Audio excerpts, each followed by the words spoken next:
Bom, eu vim aqui hoje para falar um pouco sobre vida financeira. E aí, só para deixar claro para os irmãos, né, o pastor me convidou por entender que eu tenho uma vida financeira tranquila, estável. Sou uma pessoa que não dou muito valor para dinheiro, não ligo muito para coisas materiais. Então ele queria que eu desse meio que um testemunho, algo do tipo, tá? Não estou aqui porque eu sou um sucesso na vida financeira, nem nada do tipo.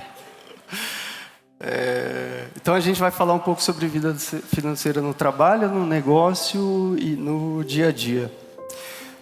O que eu vou falar aqui hoje vai fazer sentido para uns, para outros vai ser muito óbvio, porque as pessoas já vivem um pouco do que eu vou trazer. Então hoje é uma abertura mais simples, né? Só para dar um gostinho para os irmãos do que está por vir aí pela frente. Eu sou tipo aquele artista ruim que abre o show de um artista bom, sabe? Hoje a gente vai conversar sobre dinheiro de um jeito simples, prático e também com muita base bíblica, né? Hoje é um dia de culto, então tudo que eu vou trazer para os irmãos aqui, eu procurei trazer por trás pelo menos, né, uma base bíblica. A gente vai ver ideias, né, de como ter uma vida financeira tranquila, dormir em paz, independente das circunstâncias. A gente sabe que o dia mau ele chega para todo mundo, né? Tentar trazer um pouco da importância de poupar e investir para os irmãos e se preparar para o futuro. É mais ou menos um resumo do que a gente vai tentar abordar aqui hoje, tá? E aí, por que falar sobre dinheiro, né? Os irmãos têm ideia de quantos versículos na Bíblia tratam de dinheiro? 2.350 versículos. É uma das coisas que tanto o Velho como o Novo Testamento mais abordam, porque é um assunto importante, né? A gente precisa de dinheiro para sobreviver, mas o dinheiro ele não pode se tornar o nosso Senhor, né?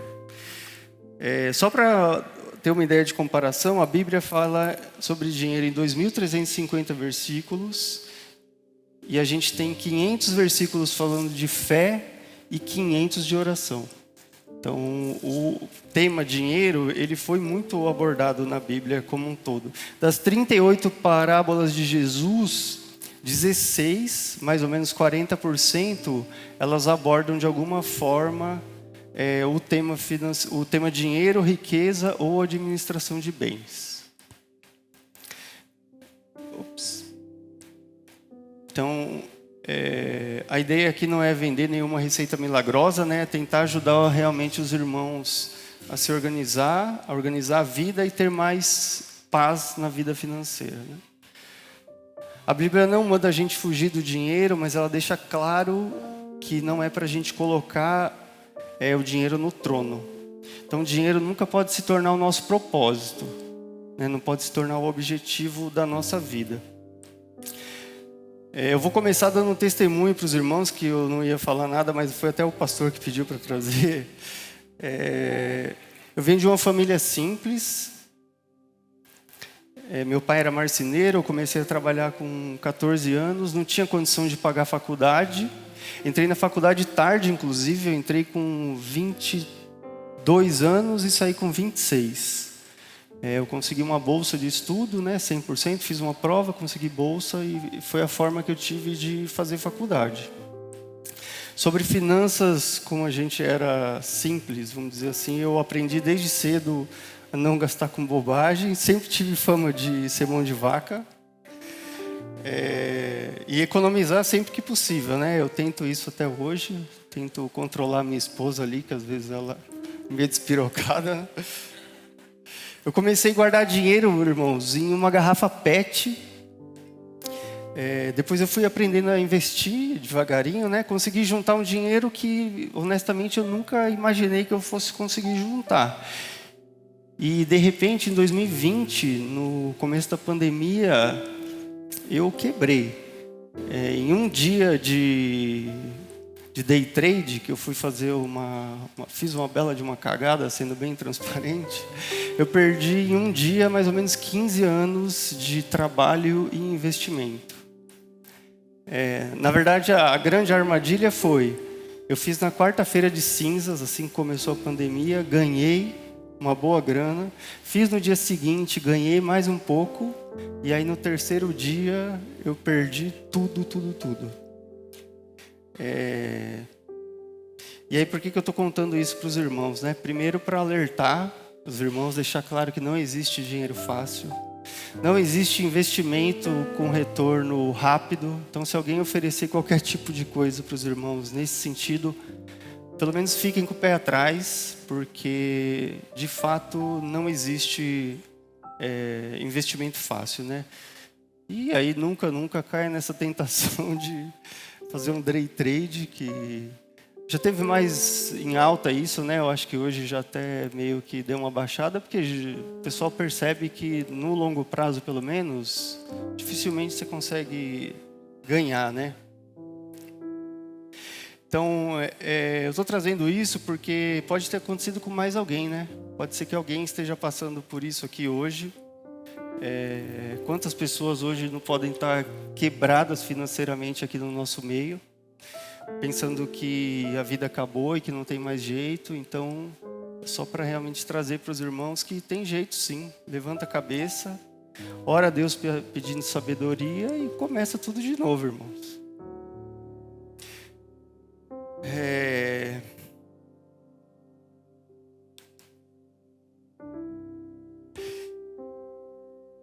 Só reforçando, dinheiro não pode ser o propósito das nossas vidas, tá? O dinheiro tem que ser uma ferramenta.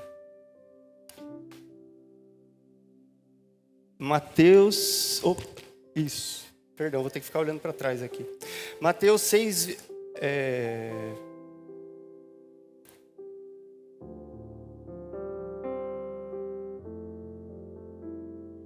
Isso. Perdão. Mateus 6, 21 a 23, nova tradução na linguagem de hoje, diz assim: onde estiverem as suas riquezas, aí também estará o coração de vocês. Não é problema ter dinheiro, né? O problema é o dinheiro virar o nosso norte, mandar na gente. O dinheiro não pode ser o nosso senhor. Não ter dinheiro para honrar os compromissos é um problema, mas ter dinheiro de sobra, por incrível que pareça, também pode ser um problema. Você sabia disso? Muita gente pensando aqui, né? Eu queria saber como é esse problema aí, porque eu nunca tive. Mas o dinheiro em excesso pode sim ser um problema, irmãos. A ideia não é ficar rico e nem odiar o dinheiro, né? A questão aqui é aprender a usar essa ferramenta para ter mais tranquilidade no dia a dia e fazer uma coisa que não pode faltar na vida financeira de um bom cristão, né? Que é abençoar outras pessoas. Provérbios 11, 24, diz assim: uns dão com generosidade e têm cada vez mais, outros retêm mais do que é justo e acabam na pobreza. E aí eu trago uma reflexão para os irmãos, né? Quão difícil é repartir o nosso dinheiro, né? Com pessoas que precisam mais do que a gente. É só eu que tenho medo de repartir aqui? Eu confesso que eu tenho esse medo. Eu tenho medo de repartir hoje e me faltar amanhã. Esse é um medo que eu confesso que eu vivo com ele, mas eu tento fazer... abençoar outras pessoas, apesar do medo, né? Andar pela fé de que quem me sustenta é o meu Deus e que a minha vida está na mão de Deus e que Ele não vai me deixar faltar nada. Na minha experiência pessoal, eu sei bem como funciona, né? Em momentos que, se você não tiver cuidado, você coloca a sua confiança no dinheiro. Eu já passei por isso e eu trago esse alerta para os irmãos. Você não ora mais, você não ora como orava antes, você acha que não depende mais de Deus e acaba esfriando na fé. E a Bíblia, ela alerta sobre isso. Provérbios 30, do 7 ao 9, diz assim: 2 coisas peço que me dês antes que eu morra. Mantém longe de mim a falsidade e a mentira, e não me des nem a pobreza nem a riqueza. Dá-me apenas o alimento necessário. Se não, tendo demais, eu te negaria e te deixaria, e diria: quem é o Senhor? E se eu ficasse pobre, poderia vir a roubar, desonrando assim o nome do meu Deus. Eu fiz questão de grifar ali, deixar em negrito, para mostrar que a Bíblia nos alerta que dinheiro em excesso também pode nos afastar de Deus.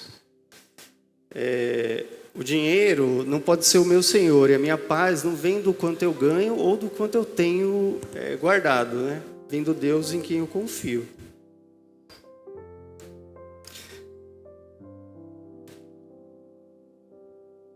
Ops, perdão, gente.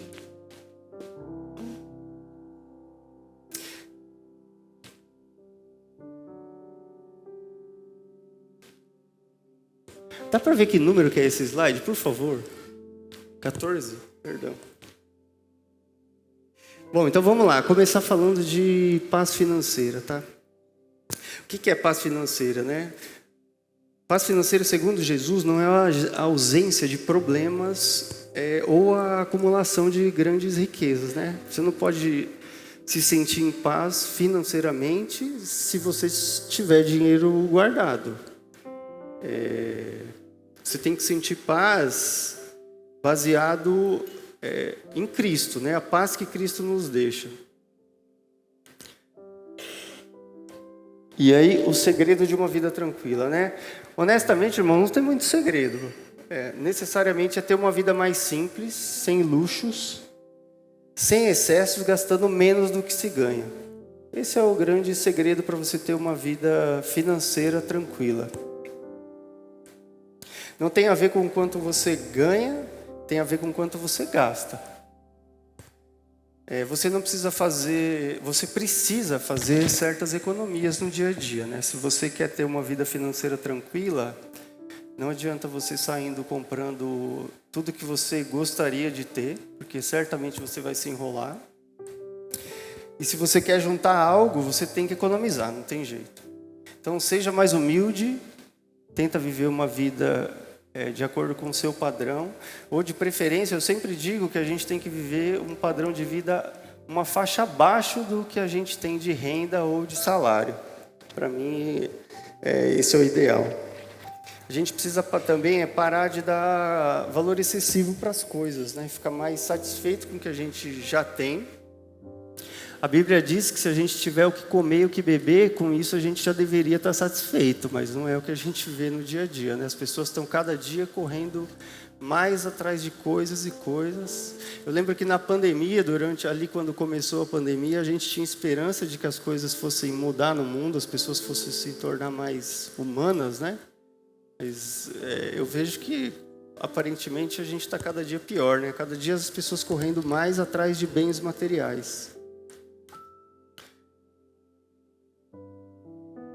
Timóteo 6, de 6 a 8, diz assim: de fato, a piedade com contentamento é grande fonte de lucro, pois nada trouxemos para esse mundo e dele nada podemos levar.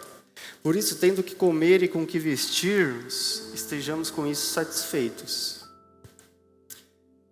Entenda que a vontade de Jesus para você, meu irmão, tem coisa que ele não pode te dar agora, porque com certeza, se ele te der tudo o que você quer, você vai se dar mal. Eu tenho para mim que isso acontece. Muitas orações nossas não são respondidas porque a gente não está preparado para ter o que a gente pede. E eu trouxe um exemplo aqui para os irmãos, tá? Imagina que eu tenho uma conta lá na padaria, essa padaria aqui da esquina de baixo. Aí o irmão da igreja, que eu amo muito, muito querido, chega lá e diz: eu quero comprar no nome do Will. E aí o que o dono da padaria vai fazer? Vai me ligar, vai mandar um WhatsApp, né? Vai falar: fulano tá aqui, tá querendo comprar no seu nome. Eu vou falar: fulano, conheço, uma bênção. O que ele tá querendo? Aí o dono da padaria fala: ele tá querendo 14 barras de chocolate. Mas eu sei que ele é diabético. Então eu vou negar, né? E eu vou negar porque eu não gosto dele ou porque eu amo ele? Eu imagino que funciona mais ou menos assim, irmão. A gente pede as coisas em nome de Jesus. Jesus está ali à direita de Deus, né? Deus olha para Jesus e fala: ó, o irmão está me pedindo uma coisa aqui. A gente ora e Deus fala... Perdão. Aí você pensa, por que Deus não respondeu quando eu orei em nome de Jesus, né? Porque Ele sabe que você não pode prosperar agora. A gente está falando de vida financeira, né? Ele sabe que você não pode prosperar agora, senão você vai abandonar a sua esposa. Senão você vai abandonar os seus amigos. Tem gente, irmãos, que se prosperar, não vem mais na igreja. E aí se desvia do caminho, se desvia da fé. E não é isso que Deus quer pra gente, né? Peguei pesado agora, né, irmãos? Mas é isso. Deixa eu só me achar. Bom, perdão, era aqui mesmo. Perdão.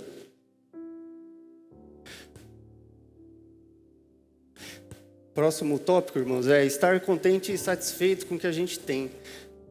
A geração de hoje não compra só coisas, né? Ela compra sensação, compra aprovação e compra alívio. Né? A gente vê alguns memes hoje em dia, principalmente aqueles de barbeiro, né? Que o cara fala: o que você quer sentir a hora que eu cortar a sua barba, cortar o seu cabelo? É uma geração de sensação, né? Por isso a Bíblia fala tanto de contentamento e domínio próprio, para a gente não virar escravo do impulso. Tem muita gente infeliz com o carro que tem hoje, com a casa que tem hoje, mas se conquistar uma casa nova ou um carro do ano, vai ser questão de pouco tempo para ela estar olhando para o lado, vendo a casa do irmão que é maior, vendo o carro do irmão que é mais novo, e vai se tornar insatisfeito novamente. Então, não tem só a ver com o que você tem ou não tem, né? Tem a ver com realmente você mudar o seu mindset para realmente dar valor àquilo que Deus já te deu. Eclesiastes 6:9 diz assim: é muito melhor ficar satisfeito com o que se tem do que estar sempre querendo mais. Isso também é ilusão, é correr atrás do vento. Temos sim que ser gratos pelo que temos e parar de se comparar com outras pessoas. Eu não estou dizendo aqui para você se acomodar com o que você tem, tá? Você pode continuar lutando e correndo atrás de mais coisas, mas seja grato e satisfeito com o que você já tem. E por fim, para ter uma vida com paz financeira, não viva uma vida de aparências. Provérbios 13:7 diz assim: alguns fingem que são ricos e nada têm, outros fingem que são pobres e têm grande riqueza. Hoje a gente vê, principalmente com a internet, as redes sociais, as pessoas vivem muito de aparência, né? Elas parecem ter muito mais do que têm e parecem ser muito mais felizes do que realmente são, né? Esse versículo alerta contra a falsa aparência do sucesso, a hipocrisia de aparentar sucesso para ganhar admiração. Uma prática vazia, onde a gente compra coisas para se encaixar nos padrões da sociedade e até muitas vezes para ser aceito. Eu trabalho há 17 anos na mesma empresa. E é uma empresa de artigos de luxo. E o que a gente vê, principalmente em Oakley, é uma das marcas da empresa, são pessoas humildes assim, que ganham, sei lá, 2, 3 mil reais e vai na loja comprar um tênis de R$1.500. Então é uma coisa que está totalmente fora do padrão daquela pessoa, não deveria acontecer, mas ela faz isso para se sentir pertencente a algum grupo, né? Então, a Bíblia alerta a gente quanto a isso, para a gente não viver uma vida de aparências. O Anésio, que vai vir pregar aqui essa semana, Anésio Rodrigues, ele tem uma frase que eu gosto muito, que ele fala: a gente compra coisas que não precisamos, com dinheiro que não temos, para agradar para impressionar pessoas que a gente nem gosta. E isso é muito verdade hoje em dia, né? A gente não tem nem o dinheiro para comprar, a gente vai lá e compra financiado.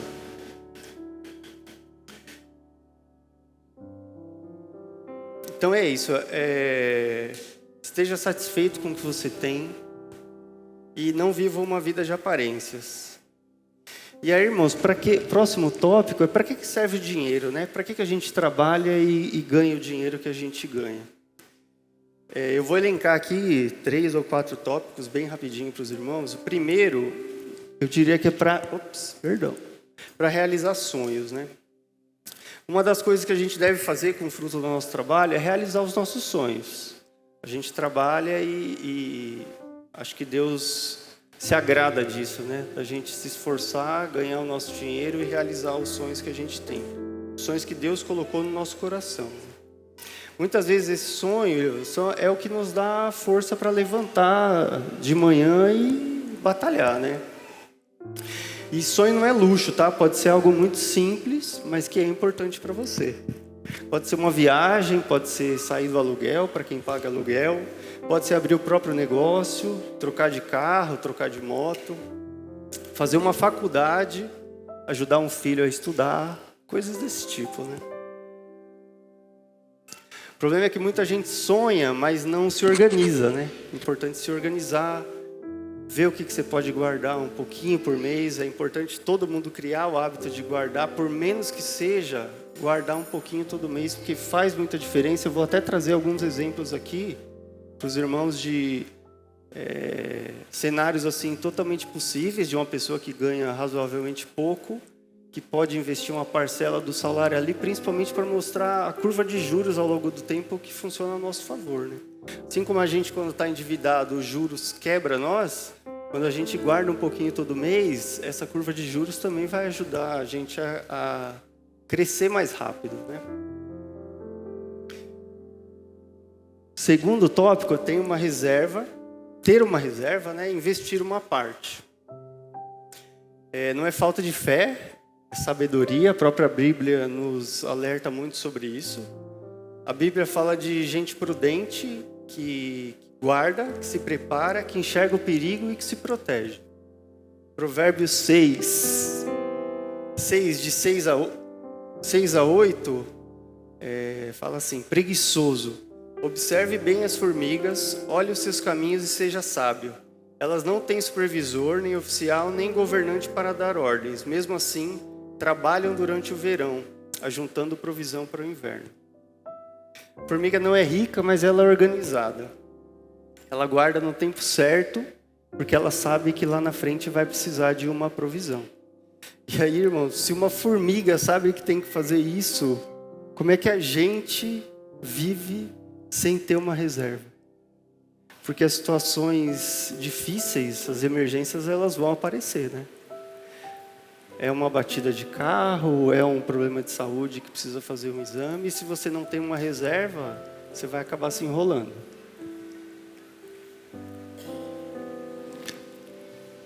Ops. Perdão. Mais um versículo. E parou de funcionar. Você vê se você consegue voltar Ju, por favor. Ah, perdão, acho que está só com delay. Mais um versículo só, pessoal. Provérbios 21:20, nova tradução na linguagem de hoje, diz assim: um homem sensato tem o suficiente para viver na riqueza e na fartura, mas o insensato não, porque gasta tudo que ganha.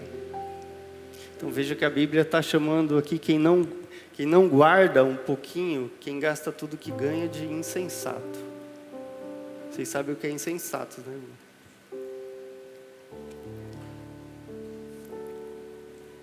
Aqui, irmão, eu vou entrar com um exemplo, tá? Eu vou trazer um exemplo aqui. Aqui eu coloquei num Excel basicão, um exemplo de uma pessoa que ganha R$3.000 por mês. Tá? Dá mais ou menos um pouquinho mais de 2 salários mínimos aí. E eu fiz um exemplo aqui com essa pessoa investindo 15% do salário. Pode ser alto para alguns, é só um exemplo, tá? 15% do salário dá mais ou menos R$450 por mês. E o que eu quero mostrar aqui é mais ou menos o efeito dos juros. Não tem pointer, né, Nathan? Não tem pointer, né?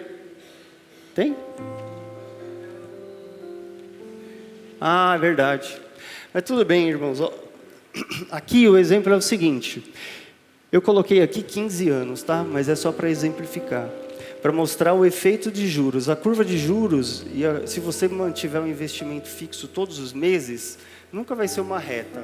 Sempre vai ser uma parábola ascendente.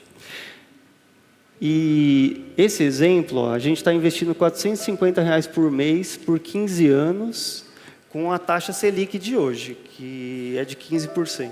Né? Então, o interessante aqui é o seguinte, ó, nos 5 primeiros anos você acumula R$ 40 mil. Só que os próximos 5 anos, ao invés de somar 80, você já está em 123.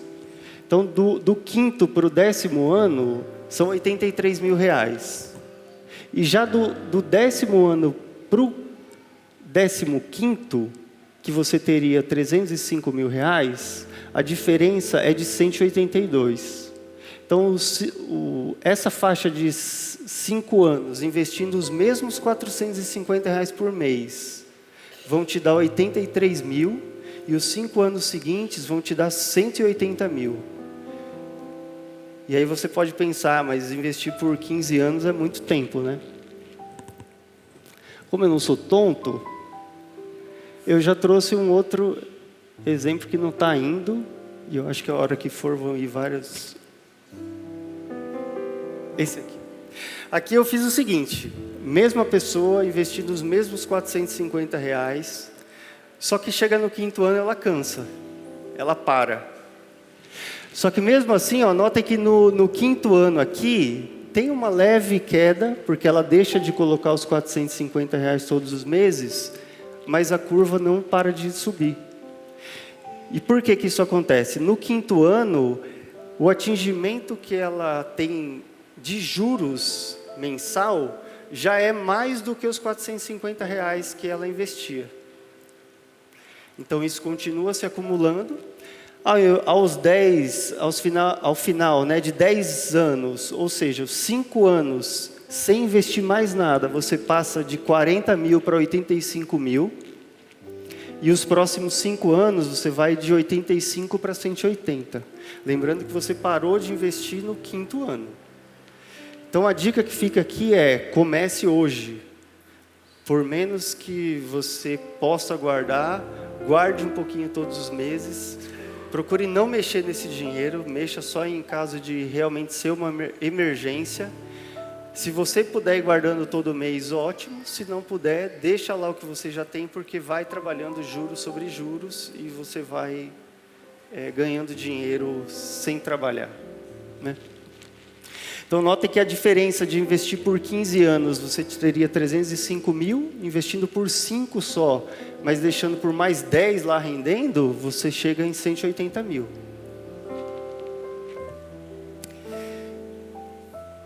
E aí, outro exemplo que eu trouxe para os irmãos é o seguinte. Tem muita gente aqui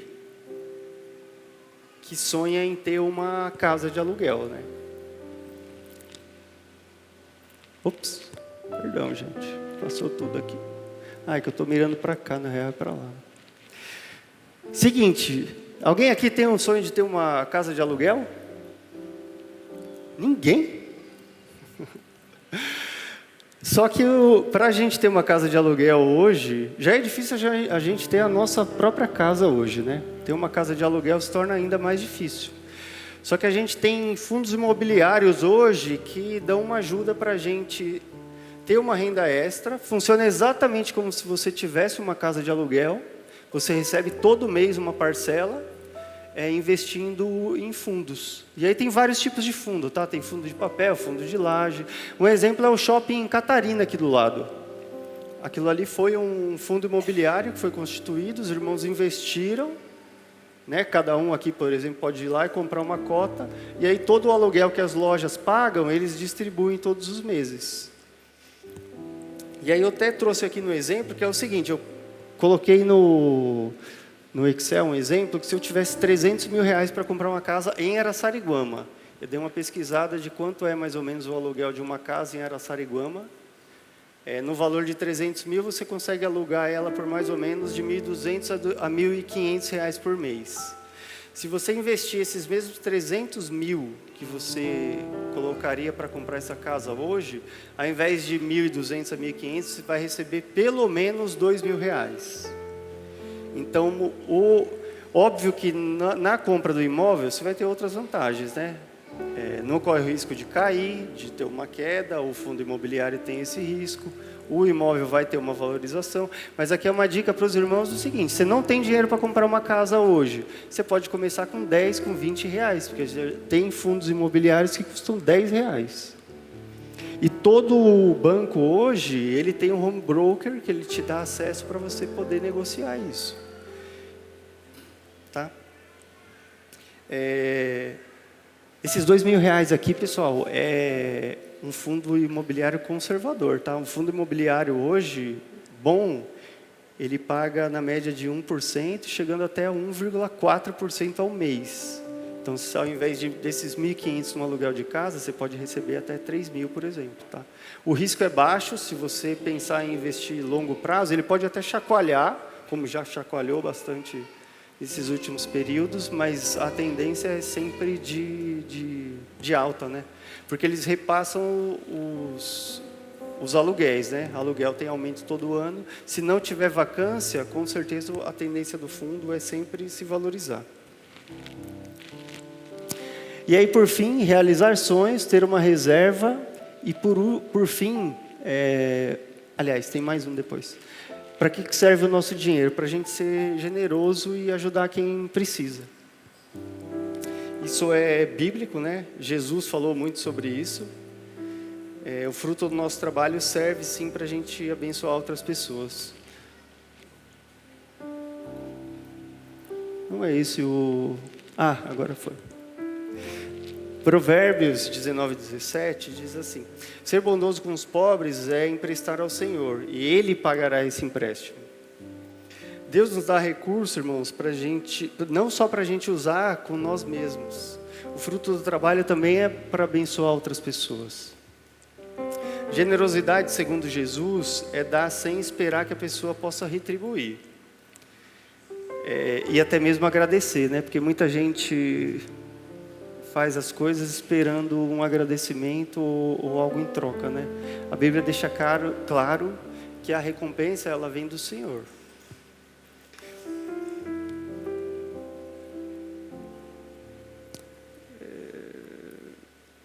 Ter um coração pronto para repartir dentro da realidade de cada um é algo que Deus espera de nós.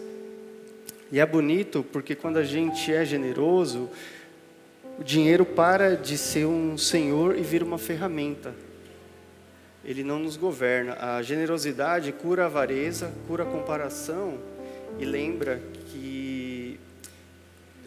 a gente, né, que é Deus que está no nosso, que é Deus que está no controle da nossa vida.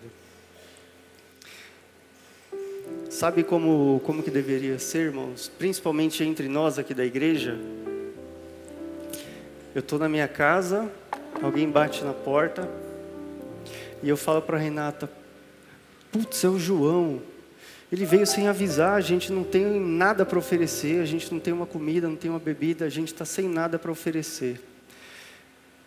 De repente o João, ele abre a porta e ele diz assim: toma aqui, irmão, eu vim trazer esse arroz, essa Coca-Cola. Eu fiquei sabendo que você está passando por uma dificuldade e eu vim trazer essa ajuda para você.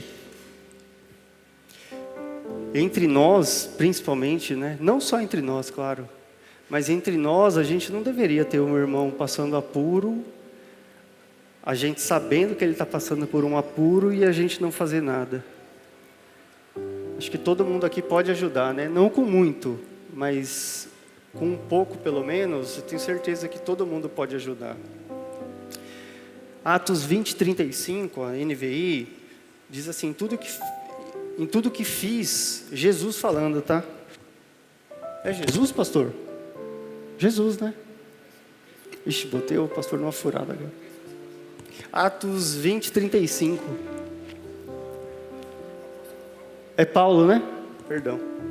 Ó, em tudo que fiz, mostrei a vocês que é preciso trabalhar arduamente para ajudar os que estão em necessidade, lembrando as palavras do próprio Senhor Jesus, que disse: mais bem-aventurada a coisa é dar do que receber.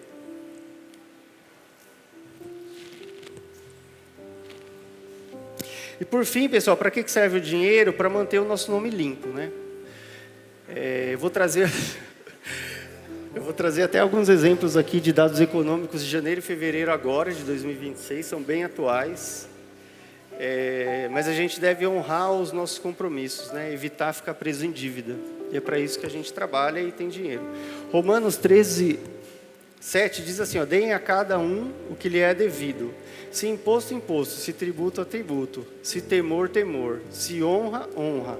Não devam nada a ninguém, a não ser o amor, que é a dívida de uns para com os outros, pois quem ama o próximo cumpre a lei. Então a Bíblia manda a gente pagar o que deve e ter responsabilidade. Dívida prende a pessoa, tira o sono, vira uma corda no pescoço, né? Porque você trabalha e o dinheiro muitas vezes já sai antes de entrar, você nem enxerga a cor do dinheiro. Então a dificuldade chega para todo mundo, mas o caminho é encarar a realidade, se organizar e tentar resolver o problema.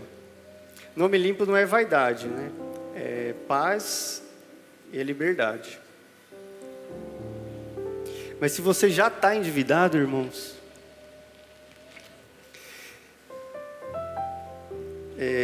aí é um pouco mais complicado, né? Então, estar endividado não quer dizer que você ganha pouco, da mesma forma que ganhar bem não quer dizer que você é próspero. Tem gente que ganha bem e vive apertado, enquanto tem gente que ganha pouco e vive em paz, né? Vive bem. Pô, eu não tinha visto que tinha uma água aqui, perdão. Deixa eu tomar uma água rapidinho.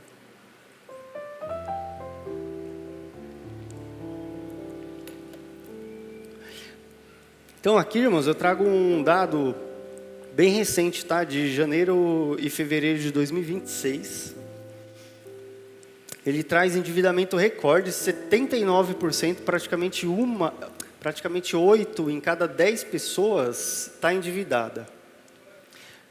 Esse está endividado aqui não quer dizer que está atrasado, tá? Quer dizer que você tem dívida a pagar nos próximos meses. Mas 30%, 30,5% já estão inadimplentes. Então, 3 em cada 10 pessoas aí sim estão com dívidas atrasadas. E o atraso aqui é de pelo menos 90 dias, tá? Esse é o critério que eles consideram para dizer que uma pessoa está inadimplente. Então, 3 em cada 10 brasileiros hoje estão com dívidas atrasadas há mais de 90 dias. E o perfil do endividamento, 85,4% é cartão de crédito. Aquelas pessoas que usam cartão descontroladamente e acabam se endividando.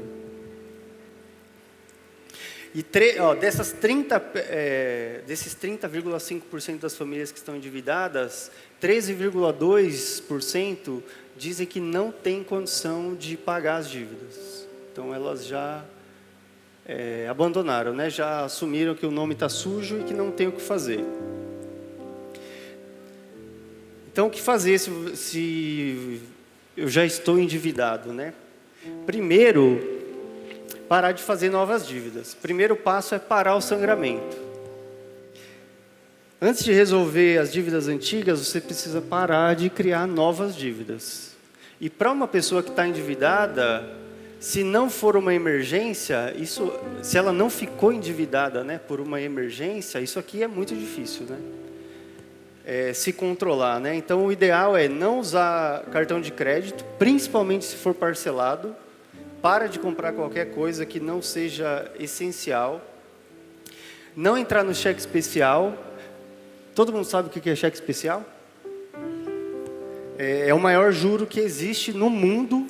Ele é em média 8% ao mês. E aí tem uma súmula nova do Banco Central que limita a 150% ao ano. Mas ainda assim, né, 150% ao ano, sendo que a Selic, por exemplo, está 15%, é 10 vezes o que a Selic rende para nós. Então, se você já está endividado, tente ao máximo cortar gastos e tudo que você puder, né? Segundo passo é se organizar, né, e encarar a realidade.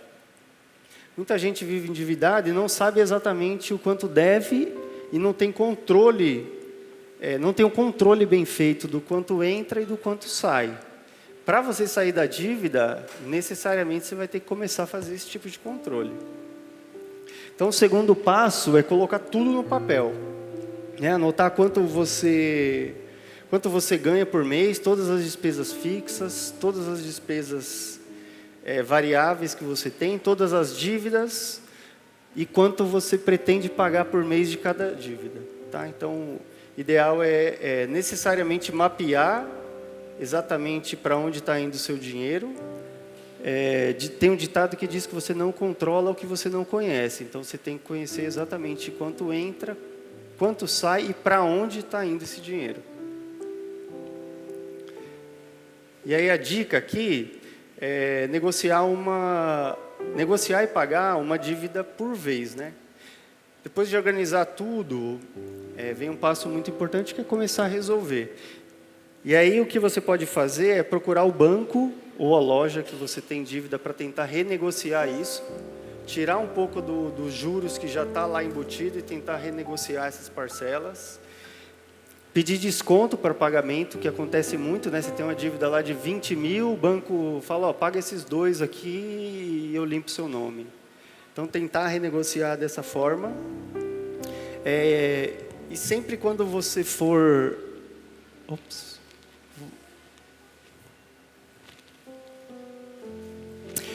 Quando você tiver mais de uma dívida, é importante aqui que você saiba qual delas você vai pagar primeiro, tá? Então, só uma dica, tente começar por aquelas que têm os juros mais altos. Então, por exemplo, se você está devendo para um agiota, acho que é melhor você pagar esse agiota primeiro. Se você deve para o agiota e para o banco, paga primeiro o agiota. Mas entre os meios, né, que são mais frequentes da gente conseguir crédito hoje em dia, primeiro, tente se livrar do cheque especial, caso você esteja no cheque especial. Segundo, o cartão de crédito. Esses geralmente são os maiores juros que você tem. Se livre primeiro daquelas dívidas que têm os juros maior, tá?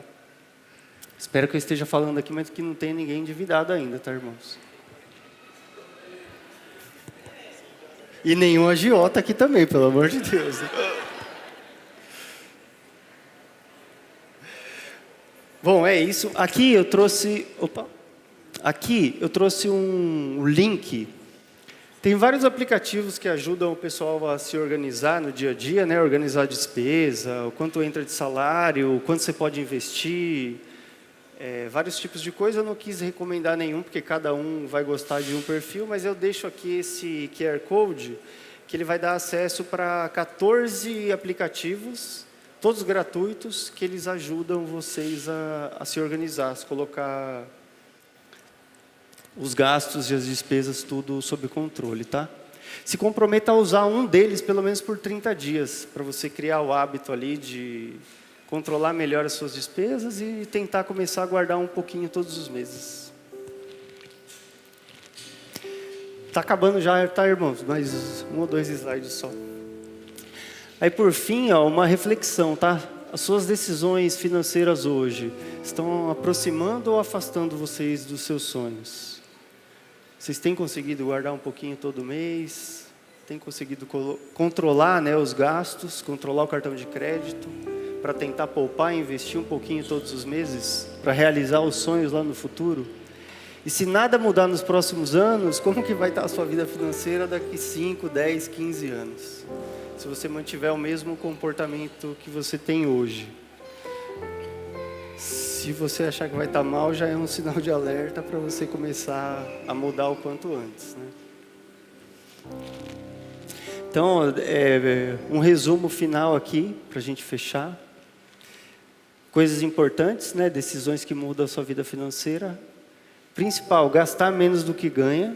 Se você ganha pouco, necessariamente você não vai poder ter tudo aquilo que você gostaria de ter. Então, ou você procura uma nova fonte de renda, né? Fazer algum bico, vender alguma coisa fora do seu horário de trabalho para aumentar a sua renda, senão você vai ter que cortar nos seus gastos, não tem muito jeito. Evitar dívidas de consumo futuro. O crédito deve ser usado com sabedoria, né? Não por impulso. Então, controlem o cartão de crédito. Evitem fazer parcelamentos longos, porque muita gente diz que eu vou parcelar em 10 vezes porque eu tenho uma parcela menor todos os meses, né? Mas isso é ilusão, porque funciona no primeiro e no segundo mês. No quinto mês você já está com uma parcela altíssima no cartão e ainda está com o seu futuro já comprometido, que você tem mais 5, 10 parcelas para você pagar no futuro.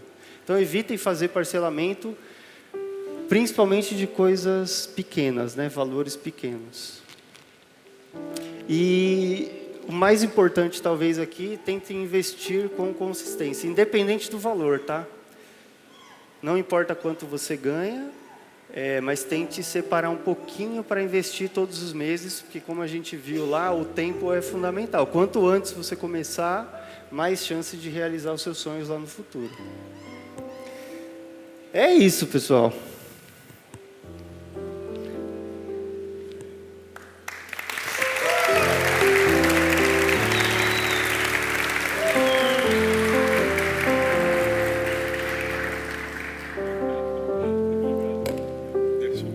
Amém, pastor. Amém, irmãos. Esse é o Will, é prata da casa. Ele adora chamar as pessoas para almoçar no domingo. É verdade. Quando acabar o culto, cola nele. Você vai ver, ele vai te chamar para almoçar em algum lugar. Irmãos, já almoçou? Vai almoçar? É mais ou menos assim. Eu quero pedir sua paciência rapidamente para eu tratar de uma questão espiritual aqui. E depois a gente vai embora para casa. Tem tem lanchonete aí para você poder lanchar no final. Tenha um pouquinho de paciência, nós estamos começando a nossa semana financeira e é muito importante que a gente compartilhe aqui algo para os irmãos. Quem governa as suas decisões financeiras? Dinheiro, medo ou Cristo Jesus? Quero indicar um livro importante para vocês. É um livro do Timothy Keller, muito bom, chama Deuses Falsos. As promessas vazias do dinheiro, sexo e poder e a única esperança que realmente importa. Se você puder, compre esse livro, é muito importante. Vou fazer uma conexão com a realidade aqui rapidinho. Nós ouvimos o Will expressando pra gente aqui algumas coisas da sua experiência pessoal na questão de gestão financeira e tal. E eu sei que ele não falou nem 10% daquilo que ele tem vivido, do que a gente tem conversado nos negócios do dia a dia, mas nós vamos falar sobre estratégia, sobre organização, sobre planejamento. Tudo isso é muito necessário, nós vamos falar durante os dias, mas existe uma pequena pergunta que vem antes de todas as coisas. Quem é que governa as nossas decisões financeiras? Essa é a pergunta que você deve fazer para você. Quem governa as suas decisões financeiras? É a tua esposa, teu marido, são os teus filhos quando eles passam por necessidade? Quem governa as tuas decisões financeiras?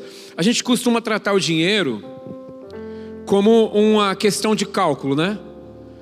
Mas na prática ele vai funcionar como uma questão de devoção na nossa vida. E é para isso que a gente tem que olhar.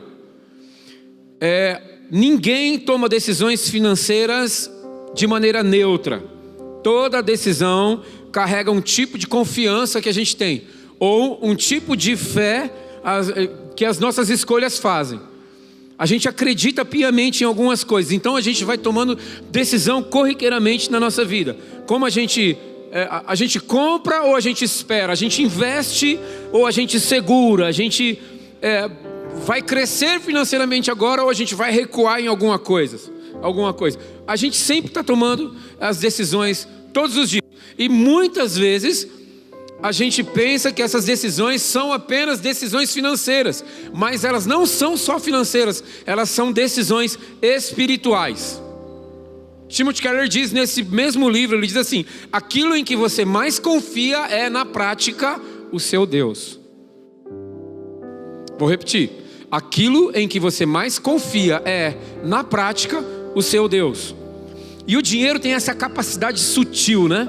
Silenciosa, de ocupar esse lugar. Então, rapidamente, tome cuidado com a ilusão do controle. Uma das maiores ilusões na vida financeira é a sensação de que você tem o controle de tudo. A gente organiza, como o Will aqui falou com a gente planeja, a gente projeta, e a gente começa a acreditar que porque está tudo estruturado, todas as coisas estão seguras. Mas segurança não é o mesmo que controle. Tem pessoas extremamente organizadas aqui no nosso meio. Tem muita gente organizada aqui no nosso meio, mas que são profundamente ansiosas. Então, porque a organização resolve o problema externo dela, mas não tocou o coração. Então você pode ser uma pessoa muito organizada, e eu não quero entrar aqui no campo do William, que falou com a gente sobre como guardar, como não guardar, qual é o primeiro passo, qual é o segundo passo, porque isso são de fato organizações externas. Mas eu quero falar com você que se você não cuidar do seu coração, de nada vai adiantar. Amém? Hernandes Dias Lopes fala uma frase interessante: o problema do homem não está fora dele, mas dentro dele. E isso vai obviamente incluir a forma como a gente lidar com o nosso dinheiro. Porque não é o dinheiro que desorganiza a vida, irmãos, é o coração desorganizado que acaba distorcendo o uso do dinheiro. Amém? Até aqui? Muito bem. Prosperidade, como o Will também comentou, prosperidade também revela uma desordem. Há uma história de um homem que ele fez o seguinte: ele tinha um caminhão e ele mandou comprar, ele tinha uma madeireira, ele mandou um caminhão ir buscar a madeireira num lugar no sul do Brasil. E quando o caminhão dele estava indo para lá, houve uma mudança na nossa economia. Eu acho que esse ano foi perto do ano 2008. Houve uma mudança na economia e da noite para o dia, a madeira que custava X valor triplicou de preço. O que ele fez? Rapidamente ele tomou uma decisão, contratou 12 caminhões, com mais o caminhão que ele já tinha, 14 caminhões, com mais o caminhão que ele já tinha lá no caminho, e ele trouxe 15 caminhões com aquela madeira específica. Aquele homem ficou milionário da noite para o dia. Porque quando as madeiras chegaram aqui, elas estavam superfaturadas e ele ficou milionário da noite para o dia. As coisas começaram a dar certo na vida dele, ele começou a ganhar muito dinheiro. O problema foi que o coração dele não estava resolvido. E então aquela grande riqueza trouxe alguns problemas para a vida dele com a esposa, com a família. Ele se apartou da família porque ele se tornou um homem muito rico. Então os familiares mais simples já não tinham a liberdade que tinham antes na casa dele. E ele começou a se isolar da família. Os seus filhos conheceram as drogas. Então eles viviam em altas festas, consumindo alta quantidade de droga. E depois de muitos anos ele teve uma loja, uma grande rede de lojas de calçados em São Paulo. E então ele, depois de ter perdido os filhos para as drogas, os 2 filhos, um moço e uma moça, ele escreveu nas caixas dos sapatos da loja dele, dizendo assim, era uma frase que quando você comprasse o calçado, você ganhava a caixa, e tinha essa frase, dizendo assim: daria tudo para presentear meus filhos com um simples calçado em um dia simplesmente comum. Daria tudo para presentear meus filhos com um simples calçado em um dia simplesmente comum. O governo da vida estava desestruturado. Havia recursos, mas não tinha paz no coração. Fisicamente rico, espiritualmente morto. Então a gente costuma associar a desordem financeira com a falta do dinheiro. Eu só estou assim porque eu não tenho dinheiro. Se eu tivesse agora 20 mil reais, eu resolvia o meu problema. Se eu tivesse 1 milhão de reais, eu resolvia o meu problema. Mas a Bíblia e a vida mostram que o excesso também desorganiza. Tem pessoas que quebram porque não têm dinheiro, mas há outras pessoas que se perdem porque têm o dinheiro. Então o que está acontecendo? Se nós estamos falando sobre organização financeira, dando dicas, e vamos receber muitas ainda essa semana. O que está acontecendo? Eu preciso alinhar o teu coração com aquilo que é o propósito dessa semana financeira. O propósito dessa semana financeira não é o dinheiro que você vai ganhar, mas é onde está o seu coração. Veja, quando o dinheiro cresce sem que o coração amadureça, ele vai ampliar tudo o que já estava dentro. A insegurança vai acabar virando um controle na sua vida. A ambição que você tem, que é sadia, você desejar algo, eu quero uma profissão melhor, eu quero um cargo melhor, eu quero um carro melhor para servir a minha família. Aquilo vai se tornando uma ganância. A prudência de não gastar dinheiro, como o Will nos ensinou, de qualquer maneira, começa a se tornar ganância, começa a se tornar avareza, aliás. A prudência começa a se tornar avareza, e o trabalho acaba se tornando uma obsessão na nossa vida. Então, no livro Falsos Deuses, aqui do Timothy Keller, ele diz uma coisa importante: os ídolos não são apenas coisas ruins, mas coisas boas que se tornam absolutas. O problema nunca foi o dinheiro em si, irmãos. O problema é quando ele deixa de ser ferramenta, como diz o William falou, e passa a ser referência de segurança, de valor, e não só isso, começa a ser referência de identidade. Cristo não melhora decisões, Ele muda o centro, e eu vou terminar aqui. Ele não melhora as nossas decisões, Ele muda o centro das nossas decisões. Cristo não veio apenas para melhorar a nossa forma de decidir, Ele veio para reordenar o centro da minha e da sua vida. Diga glória a Deus por isso. Foi isso que Ele veio fazer. Então, quando o centro muda, as decisões começam a tomar um novo rumo naturalmente. Não é a dica que você vai receber aqui de como guardar dinheiro ou o que fazer com o seu dinheiro, mas é como você vai colocar Cristo no centro da sua vida e retirar de uma vez por todas as coisas que competem com isso, que te atrapalham nisso. Você continua trabalhando, continua planejando, continua crescendo, mas agora não é mais governado pelo medo e nem seduzido pelo dinheiro que te atrapalha. Então, a paz não vem quando tudo está sob controle. A paz vem quando aquilo que controla você foi colocado no lugar certo. Amém, irmãos?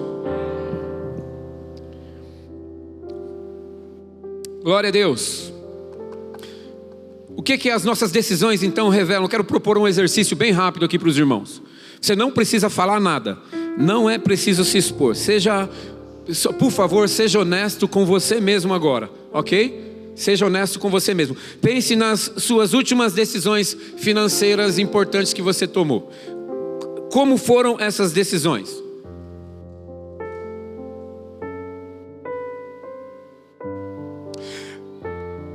A compra de algo muito relevante, um investimento que você fez, uma dívida que você contraiu, uma decisão no seu próprio negócio, ou talvez até alguma coisa que você decidiu não fazer. Pense aqui.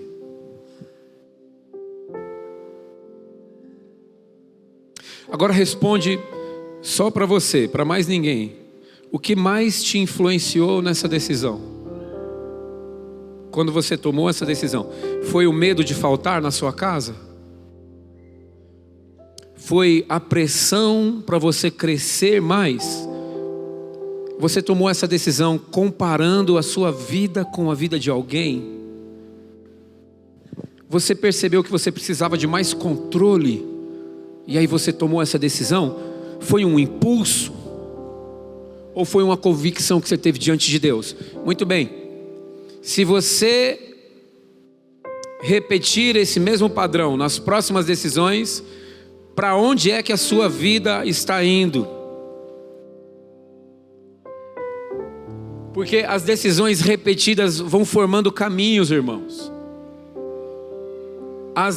Não, eu já falei isso algumas vezes, não adianta querer obter resultado diferente fazendo as mesmas coisas. Não é possível que nós vamos fazer as mesmas coisas de 2025 e chegar no final do ano e falar: Deus, o que está acontecendo, Senhor? Por que é que as coisas não dão certo? Não é possível, irmãos. Talvez o grande problema de muitos de nós aqui não seja a falta de conhecimento financeiro, seja a falta de clareza sobre quem governa a nossa vida. Então, enquanto isso não for resolvido no meu e no teu coração, a gente pode até melhorar por fora, recebendo as dicas que nós vamos receber aqui. A gente pode até melhorar por fora, mas continua inquieto por dentro. Organizar as finanças é muito importante, mas organizar o coração é mais importante. Quantos estão comigo nisso? Amém. Então, quando Cristo governa o nosso coração, as nossas decisões começam a mudar no trabalho, na igreja, nos negócios, na nossa vida inteira. Então, a verdade é que o dinheiro nunca é apenas o dinheiro. Ele sempre revela quem está no centro da nossa vida. E é exatamente sobre isso que nós vamos falar, vamos continuar conversando nos próximos dias. Nós vamos falar sobre centralidade, fundamento, alinhamento e ordem interior. Fique de pé.